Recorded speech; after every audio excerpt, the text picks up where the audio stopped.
श्रीमद् भागवत महापुराण कथा स्कंद 10 अध्याय 88वां। राजा परीक्षित ने पूछा, भगवान शंकर ने समस्त भोगों का परित्याग कर रखा है, परंतु देखा यह जाता है कि जो देवता, असुर अथवा मनुष्य उनकी उपासना करते हुए प्रायः धनी और भोग संपन्न हो जाते हैं, और भगवान विष्णु लक्ष्मीपति हैं, परंतु उनकी उपासना करने वाले प्रायः धनी और भोग संपन्न नहीं होते। दोनों प्रभु त्याग और भोग की दृष्टि से एक दूसरे से विरुद्ध स्वभाव वाले हैं, परंतु उनके उपासकों को उनके स्वरूप के विपरीत फल मिलता है। मुझे इस विषय में बड़ा संदेह है कि त्यागी की उपासना से भोग विलास और लक्ष्मीपति की उपासना से त्याग कैसे मिलता है। मैं आपसे यह जानना चाहता हूँ। श्री सुखदेव जी कहते हैं, परीक्षित, शिव जी सदा अपनी शक्ति से युक्त रहते हैं। वे सत्व आदि गुणों से युक्त और अहंकार के अधिष्ठाता हैं। अहंकार के 3 भेद हैं, वैकारिक, तेजस और तामस। त्रिविध अहंकार से 16 विकार हुए, 10 इंद्रियां, 5 महाभूत और 1 मन। अतः इन सबके अधिष्ठात्री देवताओं में से किसी एक की उपासना करने पर समस्त ऐश्वर्यों की प्राप्ति हो जाती है। परंतु परीक्षित, भगवान श्री हरि तो प्रकृति से परे स्वयं पुरुषोत्तम और प्राकृत गुण रहित हैं। वे सर्वज्ञ तथा सबके अंतःकरणों के साक्षी हैं। जो उनका भजन करता है वह स्वयं भी गुणातीत हो जाता है। परीक्षित, जब तुम्हारे दादा धर्मराज युधिष्ठिर अश्वमेघ यज्ञ कर चुके, तब भगवान से विविध प्रकार के धर्मों का वर्णन सुनते समय उन्होंने भी यही प्रश्न किया था। परीक्षित, भगवान श्री कृष्ण सर्वशक्तिमान परमेश्वर हैं। मनुष्यों के कल्याण के लिए ही उन्होंने यदुवंश में अवतार धारण किया था। और राजा युधिष्ठिर का प्रश्न सुनकर और उनकी सुनने की इच्छा देखकर उन्होंने प्रसन्नतापूर्वक इस प्रकार उत्तर दिया था। भगवान श्री कृष्ण ने कहा, राजन, जिस पर मैं कृपा करता हूँ उसका सब धन धीरे धीरे छीन लेता हूँ। जब वह निर्धन हो जाता है तब उसके सगे संबंधी उसके दुखाकुल चित्त की परवाह न करके उसको छोड़ देते हैं। फिर वह धन के लिए उद्योग करने लगता है, तब मैं उसका यह प्रयत्न भी निष्फल कर देता हूँ। इस प्रकार बार बार असफल होने के कारण जब धन कमाने से उसका मन विरक्त हो जाता है, उसे दुख समझकर वह उधर से अपना मुंह मोड़ लेता है और मेरे प्रेमी भक्तों का आश्रय लेकर उनसे मेल जोल करता है। तब मैं उस पर अपनी अहेतुक कृपा की वर्षा करता हूँ। मेरी कृपा से उसे परम सूक्ष्म अनंत सच्चिदानंद स्वरूप ब्रह्म की प्राप्ति हो जाती है। इस प्रकार मेरी प्रसन्नता, मेरी आराधना बहुत कठिन है।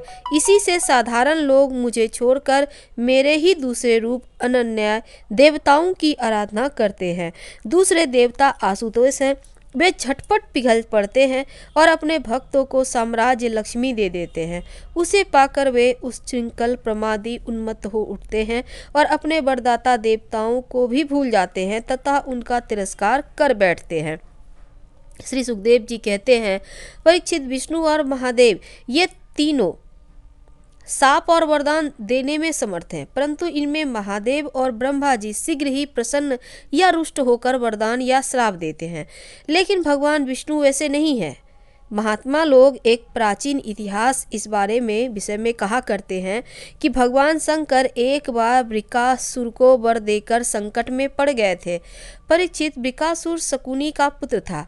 उसकी बुद्धि बहुत बिगड़ी हुई थी। एक दिन कहीं जाते समय उसने देवर्षि नारद को देख लिया और उनसे पूछा, तीनों देवताओं में झटपट प्रसन्न होने वाले कौन हैं? परीक्षित, देवर्षि नारद ने कहा, तुम भगवान शिव की उपासना करो, इससे तुम्हारा मनोरथ बहुत जल्दी पूरा हो जाएगा। वे थोड़े ही गुणों से शीघ्र प्रसन्न हो और थोड़े ही अपराध से तुरंत क्रोध कर बैठते हैं। रावण और वानासुर ने केवल बंदी जनों के समान शंकर जी की कुछ स्तुतियां की थी। इसी से वे उन पर प्रसन्न हो गए और उन्हें अतुलनीय ऐश्वर्य दे दिया। बाद में रावण के कैलाश उठाने और वानासुर के नगर की रक्षा का भार लेने से वे उनके लिए संकट में भी पड़ गए थे। नारद जी का उपदेश पाकर वृकासुर केदार क्षेत्र गया और अग्नि को भगवान शंकर का मुख मानकर अपने शरीर का मांस काट काट कर उसमें हवन करने लगा। इस प्रकार 6 दिन तक उपासना करने पर भी जब उसे भगवान शंकर ने दर्शन ना हुए तब उसे बड़ा दुख हुआ। 7वें दिन केदार तीर्थ में स्नान करके उसने अपने भीगे बाल वाले मस्तक को कुल्हाड़ से काट कर हवन करना चाहा। परीक्षित, जैसे जगत में कोई दुखवश आत्महत्या करने जाता है तो हम लोग करुणावश उसे बचा लेते हैं, वैसे ही परम दयालु भगवान शंकर ने वृकासुर के आत्मघात के पहले ही अधिकुंड से अग्निदेव के समान प्रकट होकर अपने दोनों हाथों से उनके दोनों हाथ पकड़ लिए और गला काटने से रोक दिया। उनका स्पर्श होते ही वृकासुर अंग जो के त्यों पूर्ण हो गए। भगवान शंकर ने वृकासुर से कहा, प्यारे वृकासुर, बस करो, बहुत हो गया। मैं तुम्हें वर देना चाहता हूँ, तुम मुँह मांगा वर मांग लो। अरे भाई, मैं तो अपने शरणागत भक्तों पर केवल जल चढ़ाने से ही संतुष्ट हो जाया करता हूँ, भला तुम झूठ मूठ अपने शरीर को क्यों पीड़ा दे रहे हो। परीक्षित, अत्यंत पापी वृकासुर ने समस्त प्राणियों को भयभीत करने वाला यह वर मांगा, जिसके सिर पर हाथ रख दूं वही मर जाए। परीक्षित, उसकी यह याचना सुनकर भगवान रुद्र पहले तो कुछ अनमने से हो गए, फिर हंसकर कह दिया, अच्छा ऐसा ही हो। ऐसा वर देकर उन्होंने मानो सांप को अमृत पिला दिया था। भगवान शंकर के इस प्रकार कह देने पर वृकासुर के मन में यह लालसा हो आई कि मैं पार्वती जी को ही हर लूं, और वह असुर शंकर जी के वर की परीक्षा के लिए उन्हीं के सिर पर हाथ रखने का उद्योग करने लगा। अब तो शंकर जी अपने दिए हुए वरदान से ही भयभीत हो गए। वह उनका पीछा करने लगा और वे उससे डर कर कांपते हुए भागने लगे। पृथ्वी, स्वर्ग और दिशाओं के अंत तक दौड़ते गए, परंतु फिर भी उसे पीछा करते देख उत्तर की ओर बढ़े। बड़े बड़े देवता इस संकट को टालने का कोई उपाय न देख चुप रह गए। अंत में वे प्राकृतिक अंधकार से परे परम प्रकाश में वैकुंठ लोक में गए। वैकुंठ में स्वयं भगवान नारायण निवास करते हैं। एकमात्र यही उन सन्यासियों की परम गति है जो सारे जगत को अभय दान करके शांत भाव में चित्त में स्थित हो गए हैं। वैकुंठ में जाकर जीव को फिर लौटना नहीं पड़ता।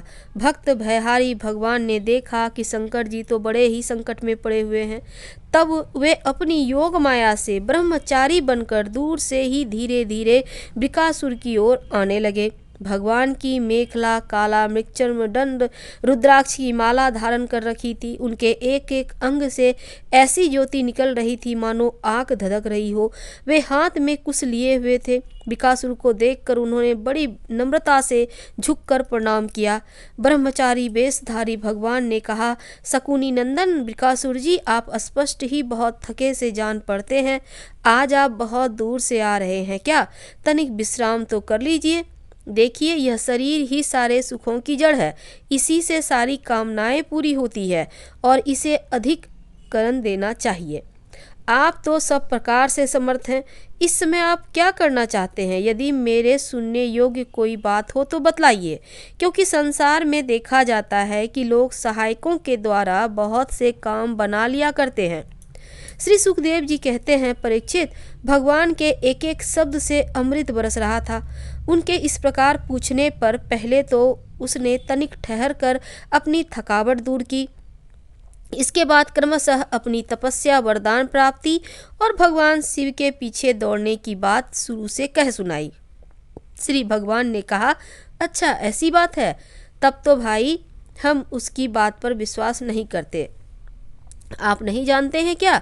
वह तो दक्ष प्रजापति के श्राप से पिशाच भाव को प्राप्त हो गए हैं।